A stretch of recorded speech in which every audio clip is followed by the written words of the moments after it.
देवी भागवत सुनने वाले सभी सज्जनों को पूर्ण चंद्र पांडे का सादर प्रणाम। भक्तजनों, यह संसार बड़ा विचित्र है। इसमें नाना प्रकार के प्राणी, स्त्री पुरुष, पशु पक्षी, कीट पतंगे पैदा होते रहे हैं और आगे भी होते रहेंगे। कई प्राणी तो बड़े हिंसक हैं, खूंखार हैं, मार डालते हैं एक दूसरे को और खा जाते हैं। जंगल का राजा शेर बड़ा खूंखार, परंतु अपनी जाति वालों को नहीं मारता। इस धरती पर मनुष्य इतना खतरनाक प्राणी है जो अपनी ही प्रजाति को नष्ट कर डालता है। लात, घूंसे, दांत, नाखून की तो बात ही छोड़ो, परमाणु बम तक बना डाले हैं इसने। एक बम गिरे, सारी दुनिया नष्ट। कई मीलों तक मार करेगा, वो नष्ट कर डालेगा सभी प्राणियों को। ये करतूतें बड़े बड़े देशों की, बड़ी बड़ी सेनाओं की, बड़े बड़े राजाओं की।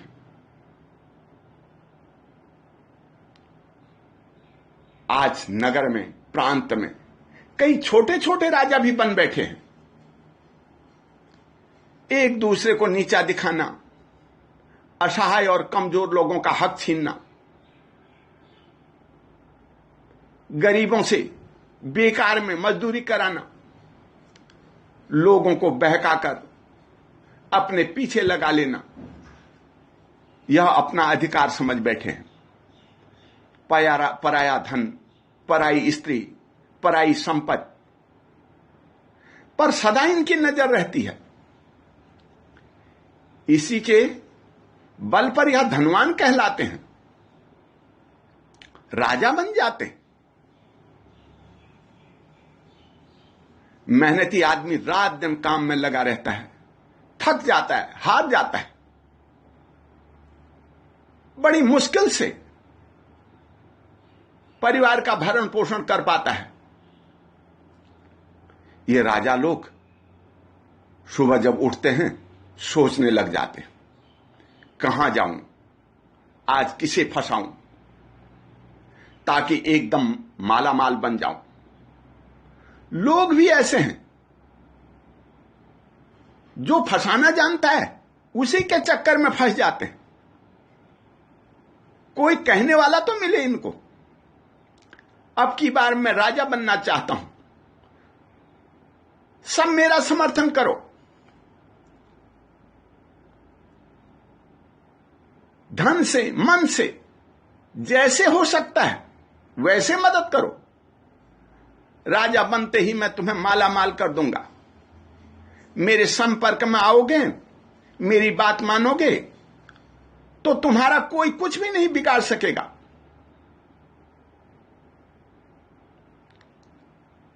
बस इतना लालच देने की जरूरत है, लोग पीछे लग जाते हैं। जिसके पीछे लोग हैं वो कितनी ही लूट मचाए, उससे कोई कुछ कहने वाला नहीं है। किसकी हिम्मत जो उसके सामने मुंह खोले। देखो ऐसे आदमी को 5 साल में कहां से कहां पहुंच जाता है, राजा बन जाता है। देखने में तो ये बड़ा तपस्वी है, ज्ञानी है, पर होता कैसा है, कंस और जरासंध जैसा राजा। ऐसे राजाओं को देखकर प्राणी रोए या ना रोए, कोई दुखी हो या ना हो, पृथ्वी माता जिसने इस धरती ने इतनों को पैदा किया है, वो धरती अवश्य रोती है। देवी भागवत की यह कथा आज यहीं से आरंभ होती है। एक समय की बात है, पृथ्वी दुष्ट राजाओं के बोझ से अत्यंत दब गई थी। बड़ा कष्ट झेलना पड़ रहा था।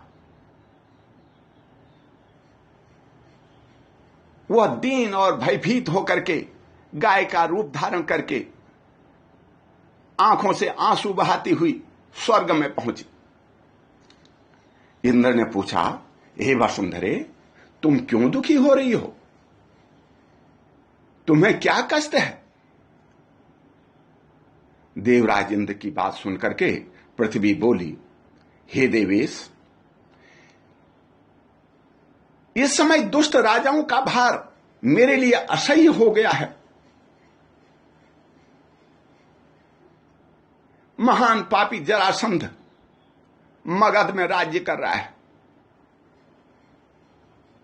शिशुपाल चेदी देश में मेरा स्वामी बन बैठा है।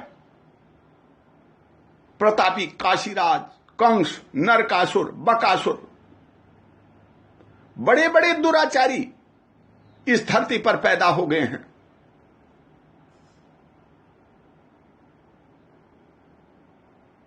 जो इनकी बात नहीं मानता उसे ये मार डालते हैं, किसी को शुभ कर्म नहीं करने देते। मैं इनके भार से बहुत दब गई हूं, क्या करूं, कहां जाऊं? बस मेरे मन में यही चिंता रहती है। एक बार पहले भी मुझ पर विपत्ति पड़ी थी। हिरण्याक्ष ने मुझे अगाध जल में डुबो दिया था। उस समय भगवान विष्णु ने शूकर का रूप धारण करके उस दैत्य को मार डाला और मुझे जल से बाहर निकालकर मेरी रक्षा की। देवराज इंद्र ने पृथ्वी की बात सुनी तो सभी देवी देवताओं को बुला लिया। सब मिलकर ब्रह्मा जी के पास गए। ब्रह्मा जी भी क्या करें, इन सब को देख करके वो तो विष्णु भगवान के पास पहुंच गए। सब लोग विष्णु भगवान के पास पहुंचे, भगवान की स्तुति करने लगे, प्रार्थना करने लगे भगवान से, हे देवाधिदेव, आप सनातन वेद पुरुष हैं, आप ही सबके कर्ता, धर्ता और संहर्ता हैं। दुष्ट राजाओं के द्वारा किए जा रहे अत्याचार, दंगे फसाद, स्त्रियों का अपहरण, बालकों की हत्या, बुजुर्गों का अपमान, आज जो इस धरती पर हो रहा है उससे यह धरती माता पृथ्वी बहुत दुखी है। हे दयानिधे, द्वापर समाप्त हो रहा है, आप भूमंडल पर पधारें और दुष्ट राजाओं को मारकर पृथ्वी का दुख दूर करें। देवताओं की बात सुनकर भगवान विष्णु बोले, यह संपूर्ण जगत योग माया के अधीन है, सभी पर उनका पूर्ण अधिकार है, उनकी शक्ति बड़ी विलक्षण है, इसी के प्रभाव से यह संपूर्ण चराचर जगत स्थित है। वो सभी को सद्बुद्धि प्रदान करती हैं, वही सबके दुख दूर करती हैं। भगवान विष्णु के मुंह से यह सब सुन करके सभी देवी देवता महामाया भगवती की प्रार्थना करने लगे। हे माहेश्वरी, हे भगवती, इस समय पृथ्वी दुष्ट राजाओं के भार से दुखी है। आप दैत्यों को मार करके पापियों को, अत्याचारियों को नष्ट करके इसका भार दूर करो। दुष्टों का नाश और साधु पुरुषों का कल्याण करना ही आपका परम कर्तव्य है। हे माता, इस समय जो कंस, काल्यवन, जरासंध, बकासुर, पूतना आदि दुष्ट आत्माएं अत्याचार कर रही हैं, उन्हें मार करके पृथ्वी का दुख दूर करो। हे देवी, आपकी शक्ति का सहयोग न मिले तो हम तीनों देवता ब्रह्मा, विष्णु, महेश कुछ भी करने में समर्थ नहीं हैं। हम कुछ कर ही नहीं सकते आपकी इच्छा के बगैर।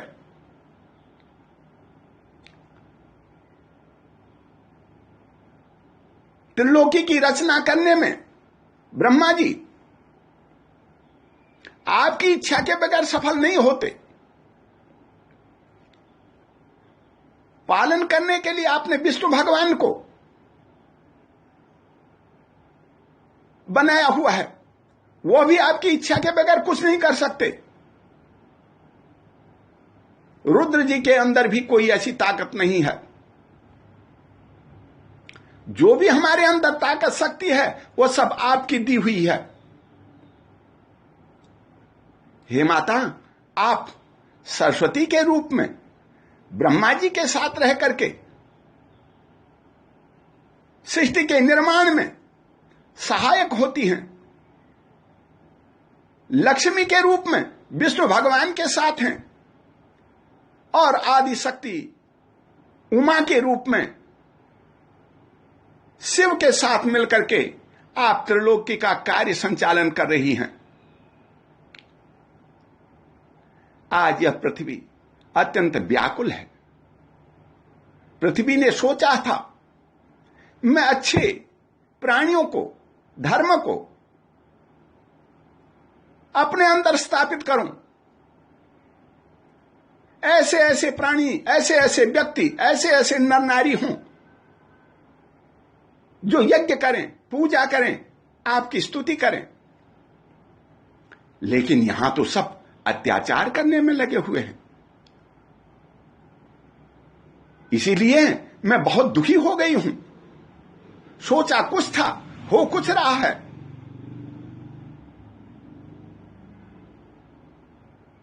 पृथ्वी की आंखों से आंसू गिर रहे थे, उनका शरीर कांप रहा था। सभी देवी देवताओं ने प्रार्थना की, हे शिवे, हे सबके कल्याण करने वाली, आप पृथ्वी का दुख दूर करने की कृपा कीजिए।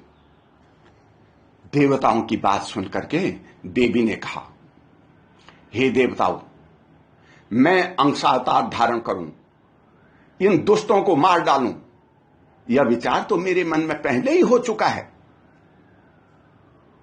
आप लोग अपने अपने अंशों के साथ अपनी शक्ति सहित धरातल पर पधारें। इससे पहले स्वर्ग के व्यवस्थापक कश्यप जी को मैं आज्ञा देती हूं कि वह अपनी पत्नी के साथ यदुकुल में जन्म लेकर वसुदेव नाम से विख्यात हो गए।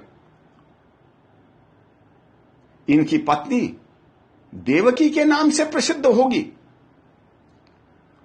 अविनाशी भगवान विष्णु अपने अंश से वसुदेव के घर में पुत्र बनकर के पधारने की कृपा करेंगे। मैं उसी गोकुल में यशोदा के उदर से प्रकट होऊंगी। मेरे द्वारा तुम्हारे सभी कार्य सिद्ध हो जाएंगे। विष्णु का अवतार कारागार में होगा। उस समय मैं तुम्हें गोकुल ले जाने की व्यवस्था कर दूंगी। मैं महाभाग शेष जी को देवकी के गर्भ से खींचकर रोहिणी के उदर में स्थापित कर दूंगी। यह बलराम के नाम से प्रसिद्ध होंगे। ये दोनों मिलकर के राजाओं का संहार करेंगे। इंद्र अर्जुन बनकर के धरातल पर पधारेंगे। धर्म के अंश से युधिष्ठिर, वायु के अंश से भीमसेन, अश्विनी कुमारों के अंश से नकुल और सहदेव का प्राकट्य होगा। मैं इस पृथ्वी का भार अवश्य दूर कर दूंगी। सभी देवता केवल निमित्त मात्र होंगे। सारा काम मेरी शक्ति के ऊपर निर्भर रहेगा। क्षत्रियों का घोर संहार मैं कुरुक्षेत्र के मैदान में करूंगी। इस युद्ध में कामी, क्रोधी, लोभी और अहंकारी जो भी प्राणियों पर अत्याचार कर रहे हैं, सब काल के ग्रास बन जाएंगे। आप सभी देवता भगवान विष्णु के सहायक बनकर अपनी पत्नियों के साथ मथुरा एवं गोकुल में जन्म धारण करें। मैं तुरंत दुष्टों का संहार करने के लिए आ रही हूं। योग माया मां भगवती इतना कहकर के अंतर्ध्यान हो गई। सब देवता पृथ्वी को लेकर अपने अपने स्थान पर चले गए। योग माया की वाणी से पृथ्वी का दुख, विषाद दूर होने लगा। इस पृथ्वी पर पुनः धार्मिक कृत्य होने लगे। तब मथुरा में सूरसेन नाम के एक राजा थे।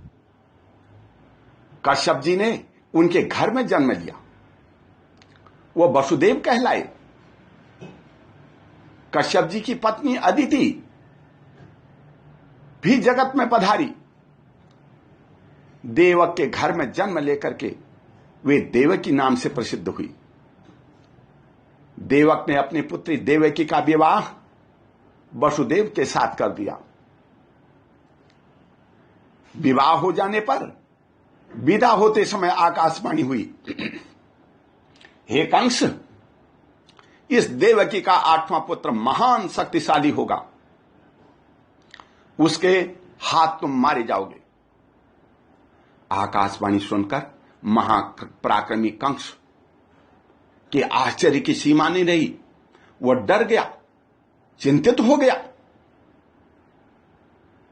अपने प्राणों की रक्षा के लिए अब क्या करूं? वो तो दूसरे के प्राण लेने के लिए तैयार हो गया। उसने देवकी के केस पकड़ लिए और तलवार उठा ली।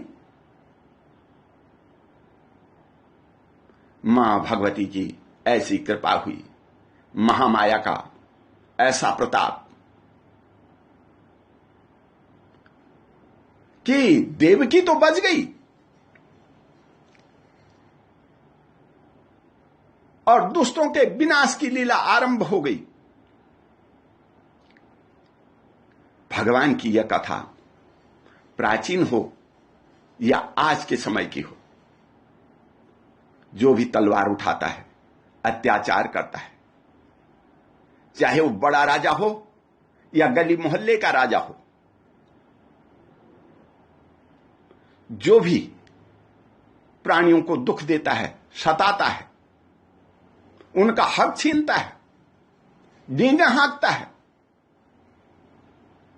और एक दूसरे को नीचा दिखाता है, मां भगवती महामाया हाथ में तलवार लिए उसके विनाश के लिए खड़ी हो जाती है। आज नहीं तो कल दुष्टों का विनाश तो निश्चित है।